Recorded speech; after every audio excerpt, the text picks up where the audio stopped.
ಆತ್ಮೀಯ H16 news ಅರ್ಥಾತ್ ಸಿದ್ದರಾಮಯ್ಯಗೆ ಸ್ವಾಗತ. ನಾನು ನಿಮ್ಮವ MI ಅಥವಾ ಮಲ್ಲಪ್ಪ ಚ್ಯುತವರ. ಆತ್ಮೀಯರೇ, ವಿಶೇಷವಾಗಿ ಈ ದೇಶದಲ್ಲಿ ಅತಿ ಹೆಚ್ಚು ಶೋಷಣೆಗೊಳಗಾದವರು ಇವತ್ತು ಜಾತಿಯಿಂದ ಹಿಂದುಳಿದ್ರಿಂದ ನಾವು ಹಿಂದುಳಿದ ಜಾತಿಯ ಸ್ಪೃಶ್ಯರು ಅನುಭವಿಸಿದರೆ ನಾವು ಒಪ್ಕೊಳ್ಳೋಂಥ ವಿಷಯ. ಆದರೆ ನಿಜವಾಗಿಯೂ ದೇಶ ನಿಜದ ಶೋಷಣೆ ಒಳಗಾದವರು ಯಾರಪ್ಪ ಅಂದ್ರೆ ಅವ್ರು ರೈತರು. ಯಾಕೆ ಇದಾಗ್ತಾ ಇದೆ ರೈತರಿಗೆ? ರೈತರ ಬೆಳೆದ ಬೆಳೆಗೆ ಬೆಲೆ ಯಾಕೆ ಸಿಗ್ತಾ ಇಲ್ಲ? ಎಲ್ಲ ಕಡೆಗೂ ರೈತರಿರುವಲ್ಲಿ ನೀರಾವರಿ ಯಾಕೆ ಆಗ್ತಾ ಇಲ್ಲ? ಈ ದೇಶದ ರಾಜಕಾರಣಿಗಳು ಅಥವಾ ಸರ್ಕಾರಗಳು ಏನು ಮಾಡ್ತಾ ಇದ್ದಾವೆ? ಮುಖ್ಯವಾಗಿ ಬೇಕಾಗಿದ್ದು ಹೊಟ್ಟೆಗೆ ಅನ್ನ.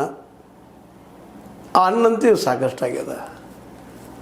ಆದರೆ ಆ ಅನ್ನ ಬೆಳೆಯುವಂಥ ರೈತ ಹೊಟ್ಟೆಗೇನೋ ಹಾಕಿದ, ಆದರೆ ಅವ್ರ ಜೀವನ ಮಟ್ಟ ಇವತ್ತಿಗೂ ಹೆಚ್ಚಿಗೆ ಬರ್ತಾ ಇಲ್ಲ, ಉನ್ನತಕ್ಕೆ ಏರ್ತಾ ಇಲ್ಲ. ಯಾಕೆ?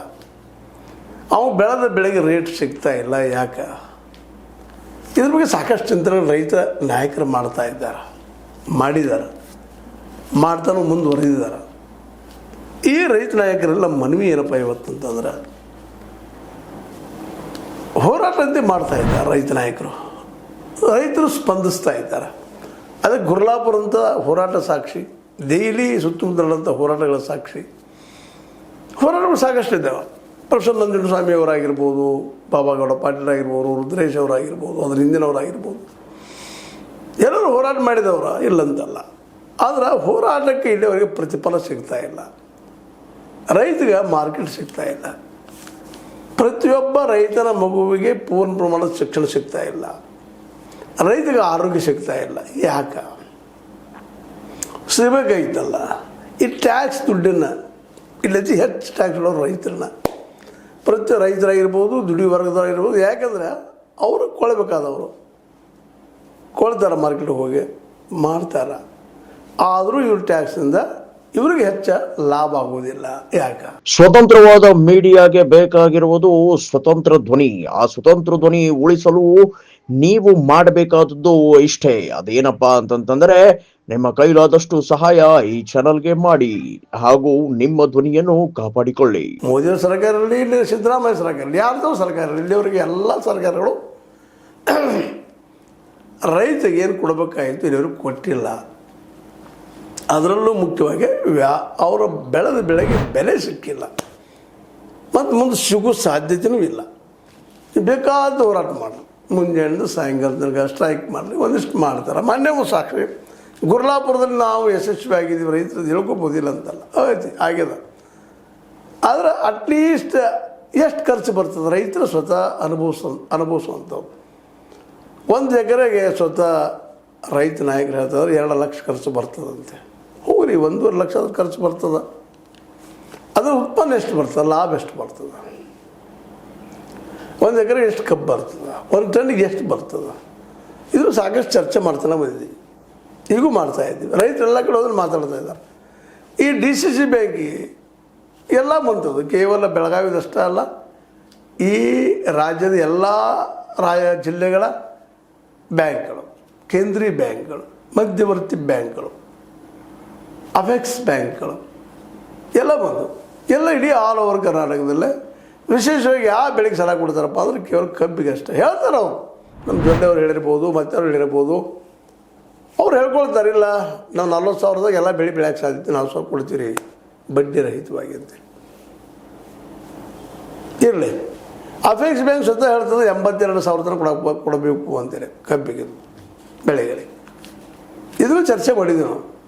ಮತ್ತು ಸಾಕಷ್ಟು ರೈತರಿಗೆ ಗೊತ್ತದ, ರೈತ ನಾಯಕರಿಗಂತೂ ಇದು ಬಾಯಾಟಿದ್ದಾಗ ಮಾತಾಡ್ತಾರೆ. ಆದ್ರೆ 82,000 ಇಲ್ಲಿವರೆಗೆ ಯಾಕೆ ಕೊಡೋಕ್ಕಾಗ್ತಾಯಿಲ್ಲ? ಈ DCC ಬ್ಯಾಂಕ್ಗಳು, ಅಪೆಕ್ಸ್ ಬ್ಯಾಂಕ್ ಇದ್ದಾರೆ, ಮದರ್ ಬ್ಯಾಂಕ್ ಅಂತ ನಾವು ಅದಕ್ಕೆ ಅದು ಸಜೆಷನ್ ಇದ್ದು, ರೆಕಾರ್ಡ್ಸ್ ಇದ್ದು, ಎಲ್ಲ ಇದ್ದು ಯಾಕೆ ಕೊಡೋದಿಲ್ಲ? ಲಾಸ್ ಆಗ್ತದೆ, ಬರೋದಿಲ್ಲ, ರಿಫಂಡ್ ಆಗೋದಿಲ್ಲ ಅಂತ ಏನೋ ಒಂದು ಉತ್ತರ ಕೊಡ್ತಾ ಇದ್ದಾರೆ. ಮತ್ತು ನಮಗೆ ಡೈರೆಕ್ಷನ್ಸ್ ಇಲ್ಲರಿ ಅಂತೇಳಿ ನಬಾರ್ಡ್ ಕಡೆ ಅಥವಾ ಇನ್ನುಳಿದ ಮೇಲಿನ ಬ್ಯಾಂಕ್ಗಳಿಗೆ ಕೈ ಮಾಡ್ತಾ ಇರ್ತಾರೆ. ಇದು ಎಷ್ಟು ಮಟ್ಟಿಗೆ ಸರಿ? ರೈತರಿಗೆಲ್ಲ ಗೊತ್ತು, ಇದ್ರ ಬಗ್ಗೆ ಮತ್ತೆ ಹೇಳೋ ಅವಶ್ಯಕತೆ ಇಲ್ಲ. ಅದಕ್ಕಾಗಿ ಇದೆಲ್ಲ ಹೋಗ್ಬೇಕಾದ್ರೆ ಏನು ಮಾಡಬೇಕಾಗಿದ್ದು ರೈತರು ಇವತ್ತು?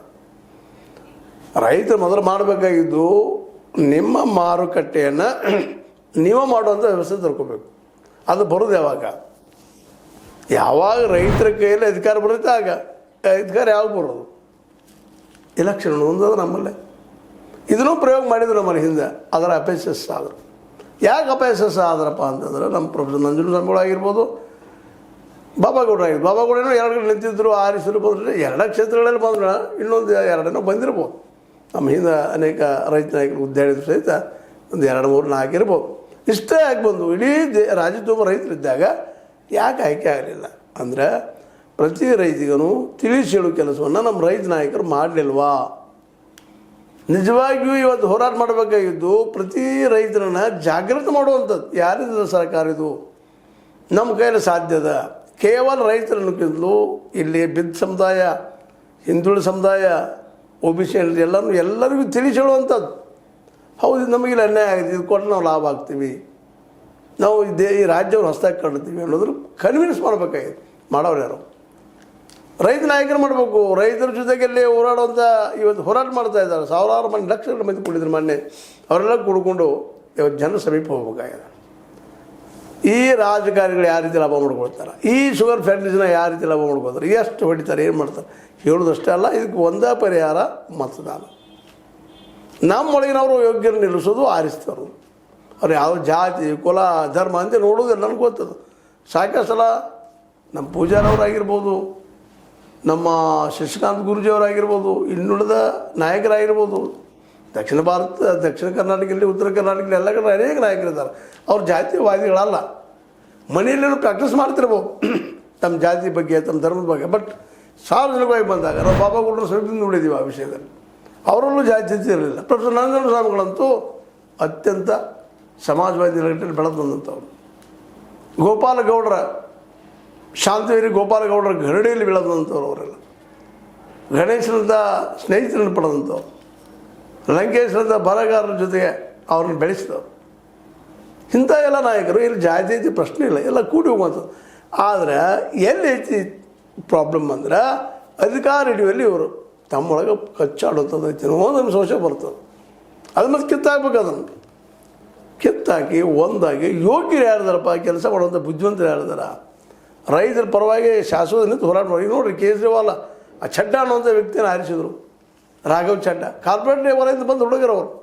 ಆ ಹುಡುಗರಿಗೆ ಏನು ನಾಲೆಜ್? ಸಾಕಷ್ಟು ಮಾತಾಡ್ತಿರ್ಬೋದು, ಬುದ್ಧಿವಂತರಿದ್ದಾರೆ, ಎಲ್ಲ ಅದಾರ. ರಾಘವ್ ಚಡ್ಡ ಅಥವಾ ಅವ್ರ ಜೊತೆ 5-6 ಜನ ಎಲ್ಲ ಕಾರ್ಪೊರೇಟ್ ವಲಯದಲ್ಲಿ ಬೆಳೆದು ಬಂದಂಥವ್ರು. ಅವ್ರು ರೈತರ ಸಮಸ್ಯೆ ಏನು ಗೊತ್ತಾಗೋದದ. ಅಂಥವ್ರನ್ನ ಕೇಜ್ರಿವಾಲ್ರು ರಾಜ್ಯಸಭಾ ಸದಸ್ಯರನ್ನಾಗಿ ಮಾಡಿದರು. ಅವ್ರು ಏನು ಮಾಡಿದ್ರು ಇವತ್ತು? ಮತ್ತು BJP ಸಿಗೋದು ಹೋಗಿಬಿಟ್ರು, ಕಾರ್ಪೊರೇಟ್ಗಳು ಹೋಗಿಬಿಟ್ರು. ಆ ದಿಶೆಯಲ್ಲಿ ಇಡೀ ರೈತ ಸಮುದಾಯ ಕೂಡಿಕೊಂಡು ಕುಂತು ಚರ್ಚೆ ಮಾಡಿ ಯಾರಪ್ಪ ನಮಗೆ ಈ ಭಾಗದಲ್ಲಿ ಯಾರು ಅದಾರ ಯೋಗ್ಯರ ಅವ್ರಿಗೆ ಮತ ಹಾಕಬೇಕು. ತಮ್ಮ ರೈತ ಸಂಘದ ಪರವಾಗಿ, ತಮ್ಮ ಹಿಂದುಳಿದವ್ರ ಪರವಾಗಿ, ಬಿದ್ದ ಸಮುದಾಯದ ಪರವಾಗಿ ಅಲ್ಲಿ ಯೋಗ್ಯರು ಯಾರ್ದಾರ ಆಯ್ಕೆ ಮಾಡೋದು. ಜಾತಿ, ಧರ್ಮ, ಮತ ಆಗಿದ್ದ ನೋಡ್ಲಾರ್ದ ಅವ್ರು ನಿಲ್ಲಿಸೋದು, ಅವ್ರನ್ನ ಆಯ್ಕೆ ಮಾಡುವಂಥ ಒಂದು ದೊಡ್ಡ ಪ್ರಯತ್ನ ಆಗಬೇಕಾಗಿದ್ದಾರೆ.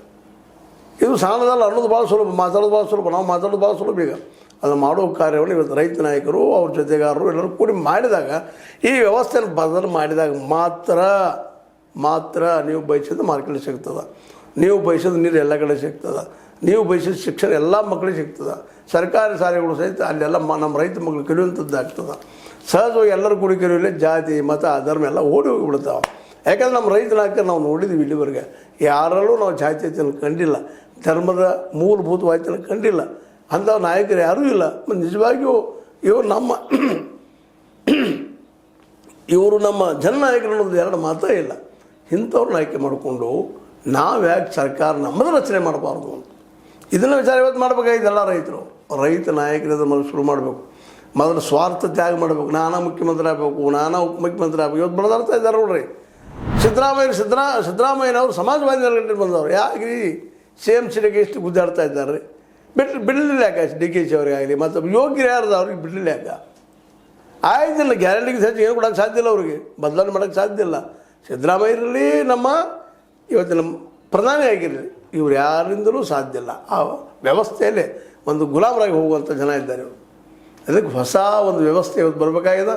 ಆ ದಿಶೆಯಲ್ಲಿ ರೈತರು, ಹಿಂದುಳಿದವರು, ನೆಲೆಗಟ್ಟಲೆ ಅವರು ಬಿಟ್ಟು ಬಿಡೋದು. ಅದನ್ನು ಧರ್ಮದ ನೆಲೆಗಟ್ಟಲೆ ಒಳ್ಳೆಯಂಥ ಜನ ಯಾರಿದ್ದಾರೆ ಅವರನ್ನು, ಹಿಂದುಳಿದ, ದಲಿತ, ಆದಿವಾಸಿ ಮತ್ತು ನಮ್ಮ ಅಲ್ಪಸಂಖ್ಯಾತ ಎಲ್ಲ ಜನರು ಕೂಡಿಕೊಂಡು ಯೋಗ್ಯ ನಾಯಕರನ್ನು, ದುಡಿಯೋರನ್ನ, ಪ್ರಾಮಾಣಿಕರನ್ನು ನೀವೇನಾದರೂ 224ರಲ್ಲಿ 113 ಮಂದಿನ ಆರಿಸಿ ಅಂದ್ರೆ $113 ಮಂದಿನೆಲ್ಲ ಆಗೋದಿಲ್ಲ ಅದು ನಿಜವಾಗಿಯೂ. ಕೆಲವೊಂದಿಷ್ಟು 2/3 ಮೆಜಾರಿಟಿ ಮಾಡ್ಕೋಬೇಕಾಗ್ತದೆ.